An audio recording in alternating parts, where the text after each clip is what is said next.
Internet, salut! Je voulais parler aujourd'hui d'une série. Pour une fois, on va parler de Sentinelle, l'adaptation de la BD de Xavier Dorizon, signée notamment Guillaume Le Mans.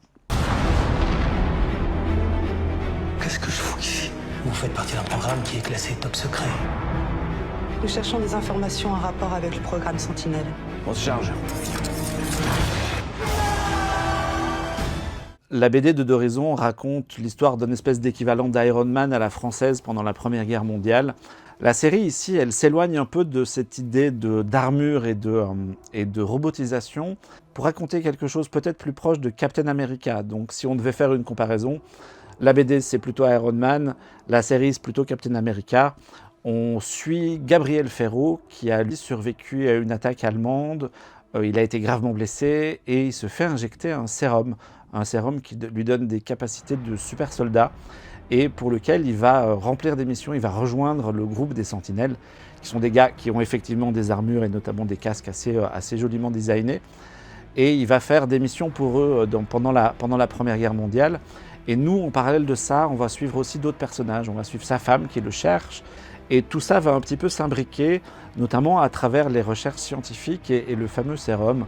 On va notamment découvrir une jeune fille qui travaille dans un bar, qui a des pouvoirs surnaturels un petit peu à la X-Men, où elle peut se projeter dans la tête des gens et prendre leur contrôle et faire des choses un peu à la Phénix. Tout ça pour dire qu'on est pas mal éloigné quand même de ce que voulait raconter la BD, mais en même temps, Guillaume Le Mans arrive à en garder l'essence, il en garde l'esprit, et moi je trouve qu'il s'en tire vachement bien, surtout parce qu'en fait visuellement c'est vachement cool, c'est super bien réalisé, c'est très beau.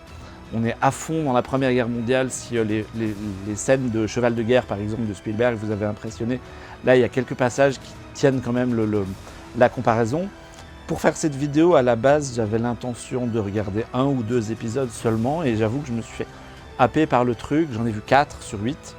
Si je devais quand même faire un reproche à la série, c'est qu'elle multiplie les personnages. On suit vachement de gens avec des arcs narratifs qui ne se recoupent pas encore. Et ça enlève de l'épaisseur au personnage principal qui, je trouve, aurait mérité plus de temps à l'écran, plus de présence.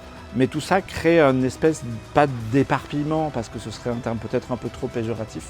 Mais il y a beaucoup de choses, alors qu'on aurait peut-être à accepter une intrigue plus resserrée. C'est une belle réussite, très éloignée de la BD d'origine. On est vraiment dans une autre histoire, mais une histoire cool, une histoire bien faite. Et j'ai hâte de pouvoir me plonger dans les épisodes suivants.